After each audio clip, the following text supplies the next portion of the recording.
በመካከለኛው ክፍለ ዘመን ሞንጎላውያን የሚባሉ እጅግ በጣም ግዙፍና ታላቅ ወታደራዊ ኃይል የነበረው ሞንጎሊያን ኢምፓየር የተባለ ግዛት ነበር። እነዚህ አምባገነናዊ ስርዓትን የሚከተሉ የሞንጎል ሰራዊቶች በደረሱባት ከተማ ሁሉ ከፍተኛ የሚባል እልቂት ሳይፈጥሩ እንደማያልፉ ታሪክ ይናገራል። ታዲያስ ከዕለታት በአንዱ ቀን በስራ ተብላ ወደምትጠራ የሙስሊሞች ከተማ ይደርሳሉ።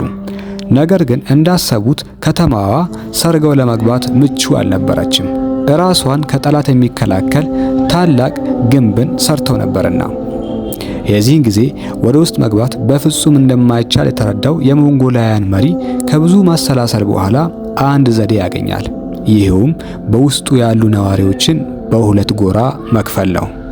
ታዲያስ ያቀደው ሴራ በትክክል እንዲሳካ ውስጡ ያሉ ግማሽ የሆኑ ነዋሪዎች ሰላማዊ እንደሆኑ ከእነርሱ ጋር አንዳች ጸብ እንደማይፈልግና እነዚያኞቹ ቡድኖች ሰላም የማይፈልጉ ጠላቶች እንደሆኑ በተደጋጋሚ መልእክት ይልክላቸዋል።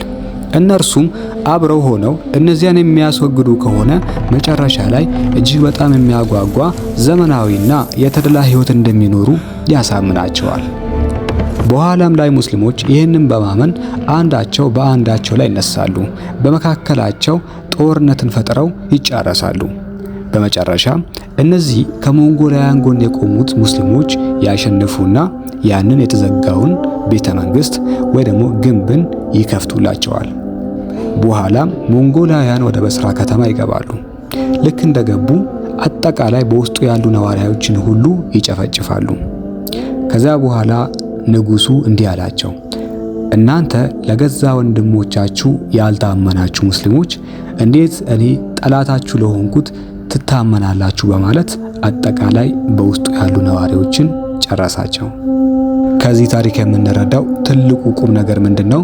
ጠላታችሁ እናንተ መካከል ገብቶ አንደኛው ማድነቅ ከጀመረና አንደኛው መንቀፍ ከጀመረ በእርግጠኝነት መጨረሻ ላይ ሁለታችሁንም ሊያጠፋችሁ ነው።